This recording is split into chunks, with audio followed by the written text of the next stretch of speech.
Hello বন্ধুরা, আজ 12ই September. আমরা এবার কাপ্তাইয়ের উদ্দেশ্যে যাচ্ছি।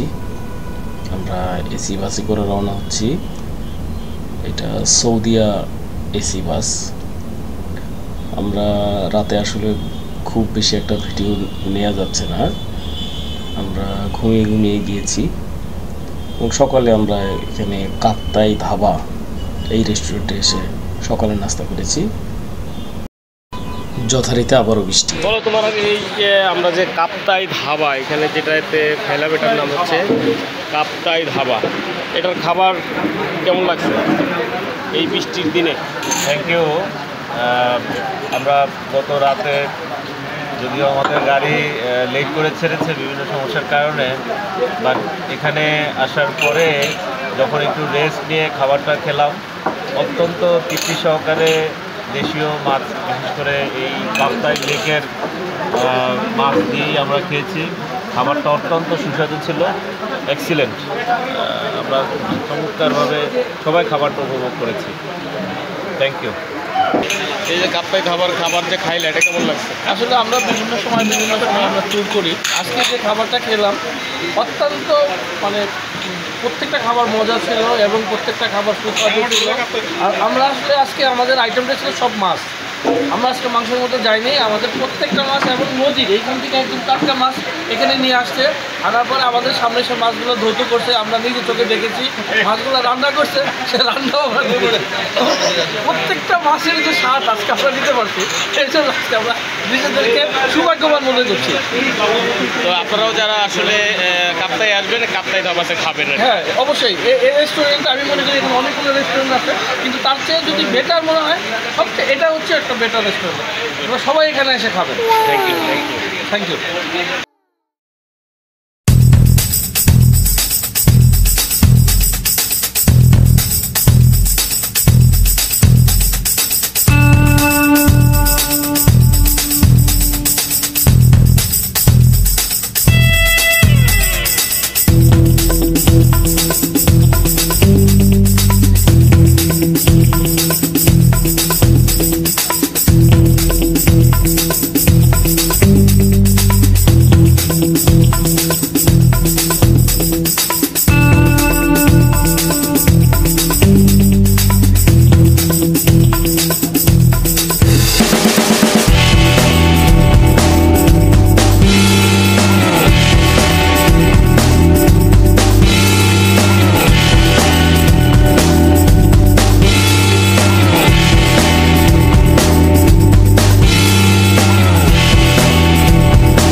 এখানে এক জায়গায় মাঝখানে লেখা আছে ঝর্ণার দেশে স্বাগতম।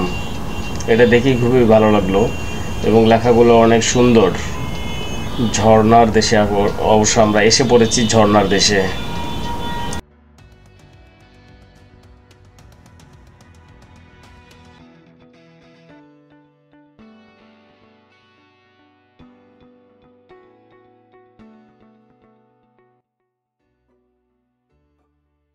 ইতিমধ্যে আমাদের একজন দেখেন আয়না, চিরুনি সব কিছু নিয়ে আসছে। সে তার ছোটবেলার অভ্যাসটা আসলে এখনো ত্যাগ করতে পারেনি। এটা সবাই খুব আশ্চর্য হয়েছে।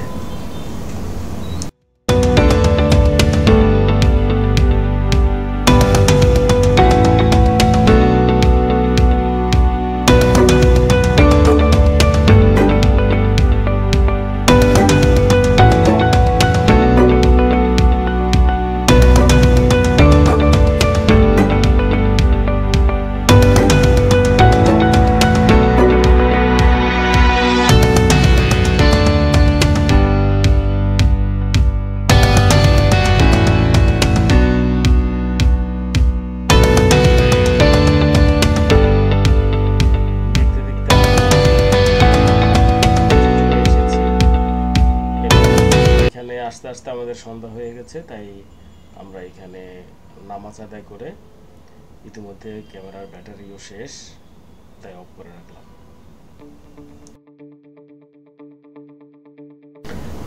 পরের দিন খুব ভোরে আমরা যাত্রা শুরু করেছি বিলাইছড়ি হতে ধূপপানি ঝর্ণা দেখার জন্য। আমরা সকালের নাস্তা সাথে করে নিয়ে নিয়েছি, ফজরের নামাজ পড়ে আমরা রওনা হয়েছি।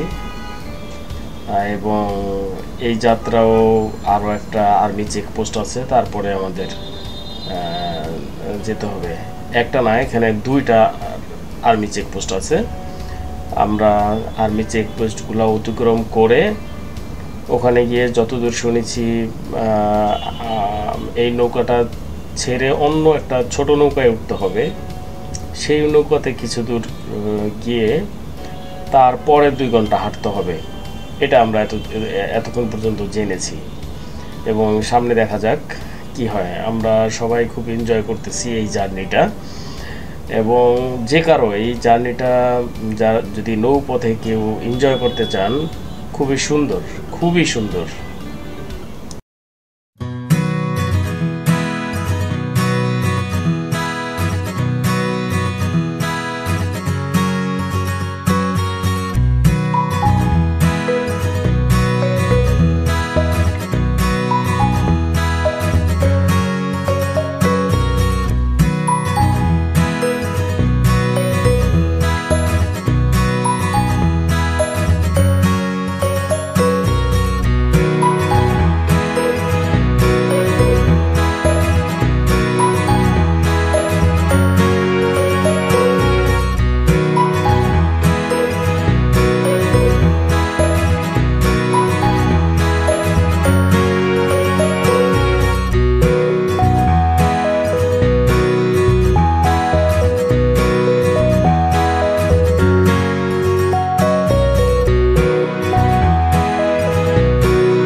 এরপর আমরা এই ছোট নৌকা নিয়ে ধূপপানির উদ্দেশ্যে রওনা হই।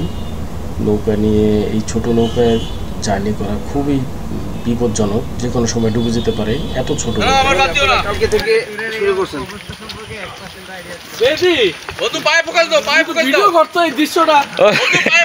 এই যে পায়ে ফোকাস দিছি ভিডিও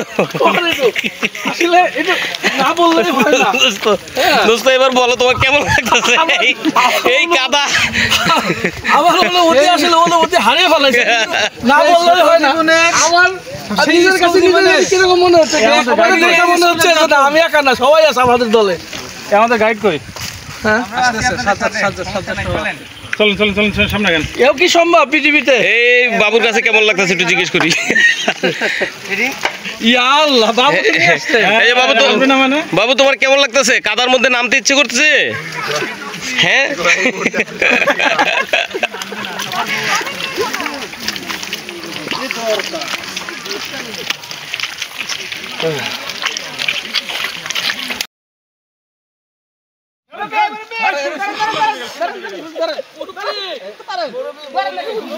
মুরব্বি মুরব্বি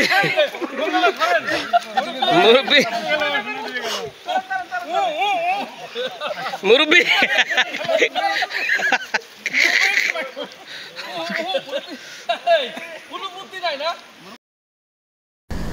এই খাল বিল পার হয়ে কাদা বৃষ্টি এর মধ্যেই আমাদের এগুলো অতিক্রম করে যেতে হয়েছে। সবাই যার পকেটে যা যা কিছু ছিল তা আমরা খেয়ে রওনা হয়েছে। এখানে ছোট একটা ঝর্ণা আছে, সেটা অত ভালোভাবে দেখা যায়নি, তবে আমরা কিছু ছবি তুলতে পেরেছিলাম, একসাথে হয়েছিলাম, একটু রেস্ট নিয়েছিলাম। আবার সেই কদমাট্টুর পথে আবার সবার আমাদের বিগ ম্যান আশরাফ খান উনি আছে তার দেহের ভর নিয়ে, যে এই দেহের নিয়েও সে আসলে ট্রেকিং করতেছে, এটা মানে অস্বাভাবিক ব্যাপার। আমরা হইলে আসলে এরকম ভয় করতাম, মানে সাহস করতাম না। তো তুমি বলো তোমার কেমন লাগতেছে? আসলে অনুভূতি আসলে মানে এই পাহাড়কে ভালোবেসে এবং এই ঝর্ণার গন্ধ শুঁকে শুঁকে শুধু ঝর্ণার টানে শুধু ঢাকা থেকে বিভিন্নভাবে এত কষ্ট করে এখানে চলে আসছি। এই পর্যন্ত কাদা ছিল, এই পর্যন্ত পানি ছিল, আর পুরা যে ঝর্ণার মধ্যে যে পানি সাঁতরে সাঁতরে আজকে এই পর্যন্ত আসছে। আসলে ভালো না লাগলে এটা সম্ভব হতো না।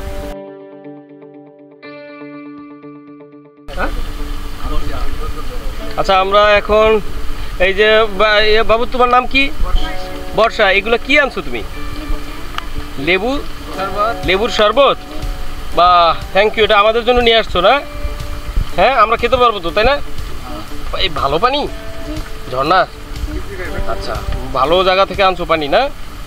হ্যাঁ টেস্ট মজা না? বাহ ভেরি গুড।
আমরা হাঁটতে হাঁটতে একটা পাড়া পেলাম। আপনাদের এই পাড়ার নাম কি দিদি? এটাই ধূপপানি পাড়া। আমরা ধূপপানি চলে এসেছি, চলে আসছি সামনে আমাদের সেই কাঙ্ক্ষিত সেই ঝর্ণা। বাহ 11টা 17 বাজে 20 মিনিট আপনাদের 20 মিনিট আমাদের 20 মিনিট আমাদের 20 মিনিট। আপনি গেলে কতক্ষণ লাগবে? আমার জন্য 10 মিনিট লাগবে না। 10 মিনিট লাগবে না? 10 মিনিট হলে আমাদের 30 মিনিট। ব্যাখ্যা দিতে যে তোমার জন্য 20 মিনিট। 11টা 17 বাজে ভালো না এই তো সিরিয়া নেই অনেক হাঁটছি 12টায় যাব ওখানে এখানে অনেক ধরনের খাবার আছে।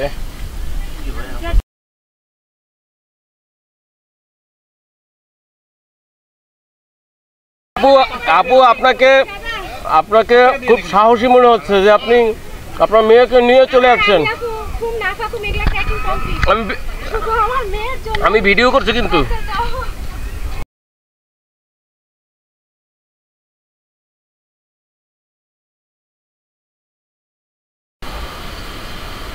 এই আপু ভাইয়া আপনাদের অনুভূতি কি কেমন? আমরা গিয়ে হতাশ হব না তো? ভালো লাগবে না?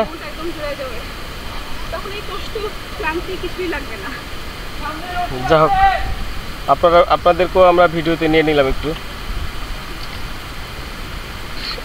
ভাইয়া একটু অনুভূতি বলবেন? খুবই ভালো না? যাক, এইখান থেকে রশি না দিলে তো যাওয়াই যেত না।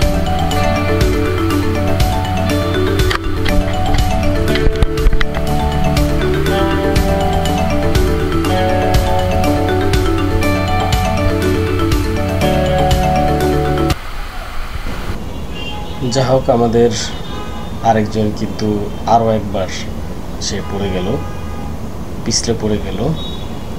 এরকম সবারই পিছলে পড়ে যেতে হয়েছে অনেকবার, তারপরও আমরা দমে যাইনি।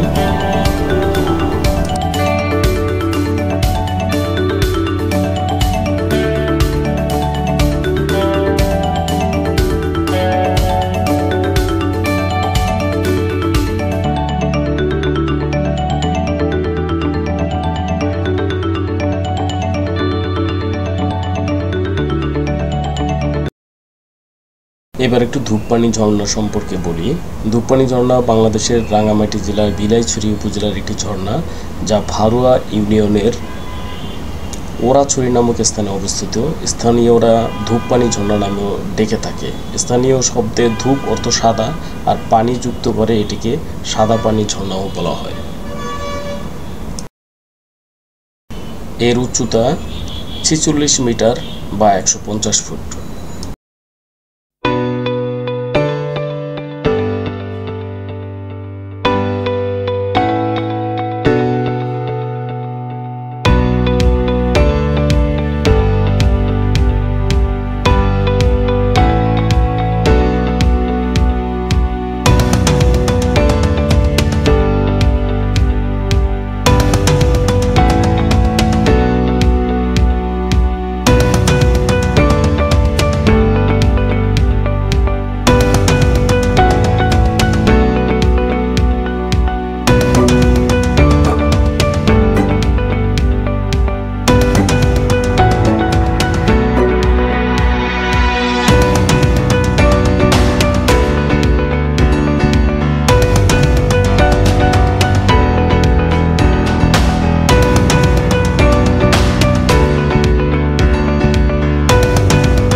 ওই যে আমাদের গ্রুপ পিছনের দিকে আছে,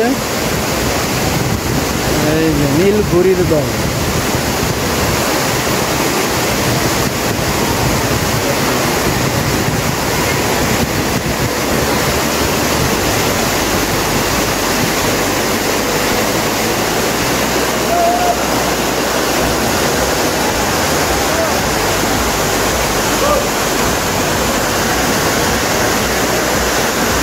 কাঙ্ক্ষিত সেই ধূপপানির ঝর্ণা, ধূপপানি ঝর্ণা। সুবহানাল্লাহ, কত সুন্দর।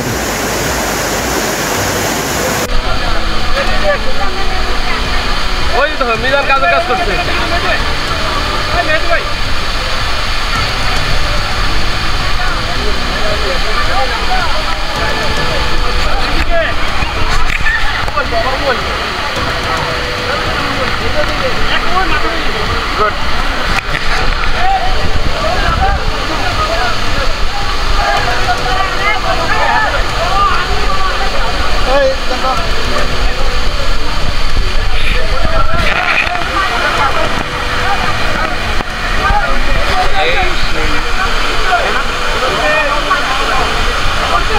রূপবাণী ঝর্ণা, হ্যাঁ ওই যে ওরা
করবো।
দিকে মাথা পর্যন্ত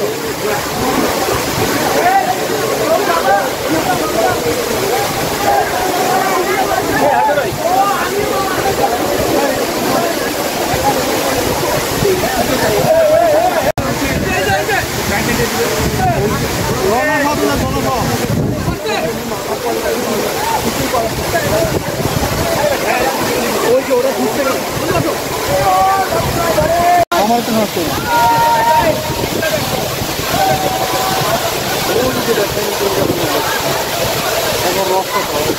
খাও খাবো না বই যাবো না বইলে কাছে পালা বহুত তো শেষ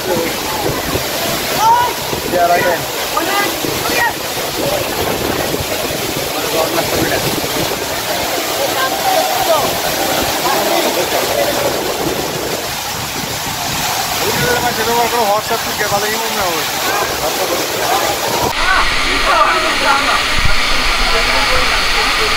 ভিডিও খোলা হয়ে যায়।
ভাই কতক্ষণ যাবত বসে আছেন? 40 মিনিট। আজকে কি চারটায় যাবেন? চারটায় যাবেন? ও আজকে চলে যাবেন? আমরা যদিও থাকবো। ঠিক আছে। আপনারা আসছেন কোত্থেকে?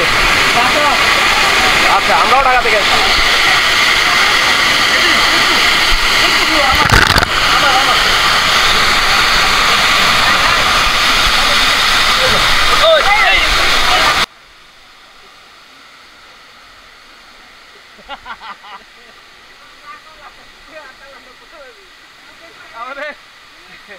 আমাদের একজন পড়ে গেছে। তোমার কি একটা জানি পড়ে গেল, পড়ছে কি? চশমা। তাইলে তুমি ওদিকে যাও না, তুমি সিঙ্গেল চিন্তা করতেছো।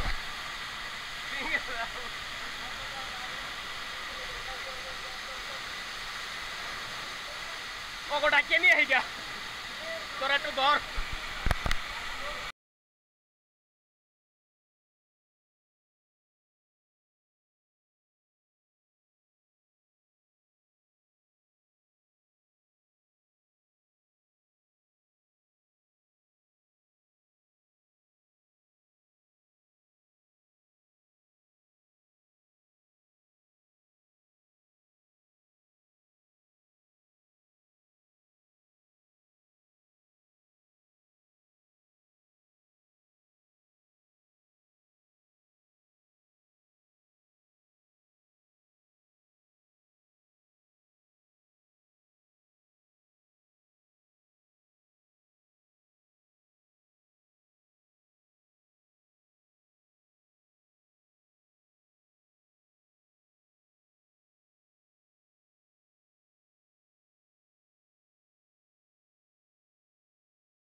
এরপর আমরা এই বৃষ্টির মধ্যে এই খারাপ পাহাড় বেয়ে আবার উঠে আসি এবং আমাদের যথারীতি রিসোর্টে পৌঁছাই। এবং আমাদের রিসোর্টটা একটু না দেখালেই নয়। এটা সন্ধ্যার পরের ভিউ দেখতে পাচ্ছেন। এটা একেবারে লেকের পাশেই আমাদের এই হোটেলটা, নিরিবিলি হোটেল। হোটেলটা খুবই সুন্দর ছিল এবং হোটেলের পাশেই এই নিজাম ভাইয়ের একটা খাবার হোটেল আছে, ভাত ঘর, কিন্তু এটাতে খুব ভালো খাবার পাবেন। আমাদের হোটেলটা দেখতে পাচ্ছেন।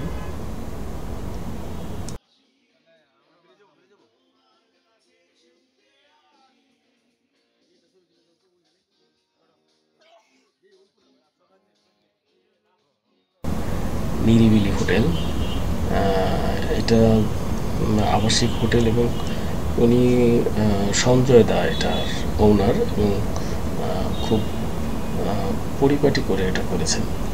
ওই পাশটাতে আপনাদেরকে একটু না দেখালেই নয়, ভিতরটা একটু দেখাবো। হ্যাঁ, সবাই এদিকে আসো, আমি একটু ভেতরে যাব। এই যে দেখেন কত সুন্দর, এদিক দিয়ে প্রত্যেকটা রুম, ওনার প্রায় 6-7টা রুম আছে, প্রত্যেকটা রুমের সাথে অ্যাটাচড বাথরুম। ভিতরে সুন্দর বেড দেয়া আছে, এবং খুবই ওনার রুচি আছে বলতে হবে, খুবই সুন্দর করে করেছে। আমি যদি আরেকটু সামনে যাই তাহলে আপনাদেরকে সেই লেকটা দেখাতে পাবো। দেখুন সেই লেকটা, হ্যাঁ, এবং ডান দিকে এখানে তার যে ওয়াশরুমটা আছে, ওয়াশরুম ব্যবহার করতে পারবেন। দেখবেন যেখানে ফ্যামিলি সহ যদি কেউ আসেন এখানে নিরিবিলিভাবে থাকতে পারেন, এবং এখানে এটা ফুললি সিকিউরড। এই যে দেখেন লেকটা পুরোপুরি দেখা যাচ্ছে। আমরা যেই নৌকাটা ভাড়া করেছি এবার, এই নৌকাটা, অর্থাৎ এই নৌকাটাই করে আমরা আজকে আবার কাপ্তাই চলে যাব। যদিও মপুছাড়া এবং নৌকাটাছড়া ঝর্ণা দেখার কথা ছিল, কিন্তু ধূপপানি ঝর্ণা দেখার পরে আসলে ওই দুটো ঝর্ণা তুলনামূলক অনেক ছোট, যে কারণে সবাই একটু আগ্রহ হারিয়ে ফেলেছে। তাই ভাবলাম যে আমরা অন্যদিকে মুভ করি আর কি, অর্থাৎ রাঙামাটির দিকে যাব কাপ্তাই হয়ে। তো কাপ্তাই পর্যন্ত আমাদের এই ভিডিওটি থাকবে, এবং সঞ্জয়দার সাথে একটু দেখা করব। দেখি সঞ্জয়দা ওই দিকটি তার আছে কিনা, তার সাথে একটু কথা বলে যাই, সঞ্জয়দার সাথে পরিচিত হয়ে যাই।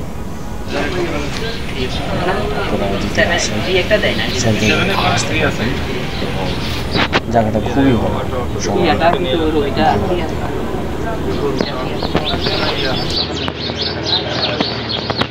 আচ্ছা, এটা হচ্ছে এই হোটেল নিরিবিলি ওনার আমাদের সঞ্জয় দা।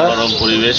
সঞ্জয় দা, আপনার এখানে আসতে হলে আসলে মানুষজন কিভাবে আসবে এবং মানুষজনের জন্য যদি কিছু বলেন আর কি। আমরা ধূপপানি ঝর্ণাটা অবশ্যই দেখে আসছি গতকালকে, আমাদেরকে আসলে আমি যতগুলো ঝর্ণা দেখছি আমার কাছে এটা বেস্ট মনে হয়েছে, সবচেয়ে বেস্ট এবং খুবই ভালো। এবং ঢাকা থেকে আসলে দাদা নাইটে করে আসলে কাপ্তাই ডলফিন, ওইখানে সব ভোরে আসা যায়। ওইখানে যদি এখানে লাইনের বোট আছে, লাইনের বোটে হলেও মানে পার হেড হিসেবে আসা যায়। আর দ্বিতীয় হলো আপনার ওই বোট যদি মানে রিজার্ভ করেন, এটা আলাদা করে আসতে হবে। এখানে আসলে আমার হোটেলে আসা মাত্র মানে নদীতেই আমার হোটেল, ওইখানে আপনারা এসে আমার ওই ফোন নাম্বারে ওইখানে নাম্বারটা একটু বলে দেন। 018277229005। আর একটা হলো আপনার টেলিটক আছে 0155312867 এটা এখানে যোগাযোগ করলে হবে। এটা হোটেল নিরিবিলি, তাই তো? হ্যাঁ হ্যাঁ। আপনার নাম, আমাদের দাদার নাম হচ্ছে সঞ্জয় দা। হ্যাঁ, আচ্ছা ঠিক আছে, থ্যাংক ইউ। আসলে লোকজন আসবে, এবং দাদার রিসোর্টটা আসলে আমি একটু দেখানোর চেষ্টা করছি। সেখানে দেখছি যে সুন্দর পরিপাটি, এবং যে কারোর ভালো লাগবে একবারে লেকের সাথে, এখান থেকে লেকের ভিউগুলো সব উপভোগ করা যায়। আর দাদা, আপনারও দাওয়াত থাকলো আমাদের ঢাকা আসার জন্য। যখনই ঢাকা আসবেন আমার ফোন নাম্বার আছে, যোগাযোগ করবেন আর কি। হ্যাঁ ঠিক আছে ভাইয়া, থ্যাংক ইউ। আসতে থাকি, এবং আপনাদেরকে আরেকটা কথা না বললেই নয়, আপনারা যারা এই ওয়েতে ধূপপানি ঝর্ণা, মপুছাড়া, নকাটা ঝর্ণা দেখতে যাবেন, তারা সাথে অবশ্যই জাতীয় পরিচয়পত্রের ফটোকপি সাথে করে নিতে হবে। তার অপর দিকে আপনার মোবাইল নাম্বার এবং আপনার অভিভাবকের নাম্বার এটা লিখে দিতে হবে। আসার সময় আমরা নৌকা রিজার্ভ করেছিলাম, কিন্তু একটা ছোট বাচ্চা উনি অসুস্থ হয়ে পড়ায় আমাদের সাথে করে নিয়ে আসছিলাম, কারণ এখানকার যে রেগুলার বোট সেটা ছাড়বে 8:30টায় এবং আমরা রওনা হয়েছিলাম খুব ভোরে, যে কারণে তাকে সাথে করে আমরা নিয়ে এসেছি যে আপনি আমাদের সাথে চলেন। উনি চিটাগাংয়ে যাবে ডাক্তার দেখানোর জন্য। এরপরে আমরা খাওয়া দাওয়া করতে করতে বিস্কুট চানাচুর এগুলো খেতে খেতে আসি। আমরা কাপ্তাই ধাবা, কাপ্তাই নেমে কাপ্তাই ধাবায় এসে আসলে আমাদের জুয়েল, ওনার রঙের বাড়ি নামে একটা পেজ আছে, উনি চিত্রশিল্পী, একই সাথে অনেক কিছুর সাথে জড়িত এবং একজন ভালো সফল উদ্যোক্তা ব্যবসায়ী। উনি আমাদেরকে তার চিত্রকর্ম দিয়ে আমাদেরকে মুগ্ধ করেছে এবং সাথে এগুলো সে নিয়ে এসেছিল কষ্ট করে।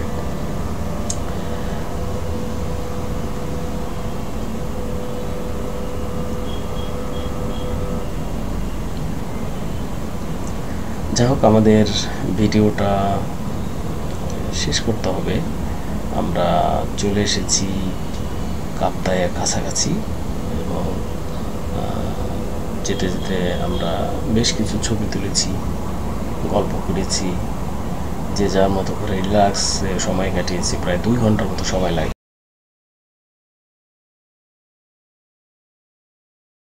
যেখানে রং করছে এটা ঠিক করার উপায় নেই। আর ক্যানভাস পেন্টিং হলো তোমার ইচ্ছা মতো কাজ করা, আর এটা মাথায় নিয়ে কাজ করতে হয়। তোমার কোন জায়গায় লাইট, কোন জায়গায় আলোটা বেশি রাখবো, কোন জায়গায় একটু অন্ধকার রাখবো, এটা মাথায় নিয়ে কাজ ওয়াশগুলি দিতে হয়।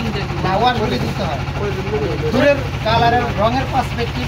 হ্যাঁ, কালার। এতক্ষণ পর্যন্ত সাথে থাকার জন্য, আমাদের নীল ঘড়ির সাথে থাকার জন্য ধন্যবাদ সবাইকে। ভালো থাকবেন, সুস্থ থাকবেন, নিরাপদে ভ্রমণ করুন।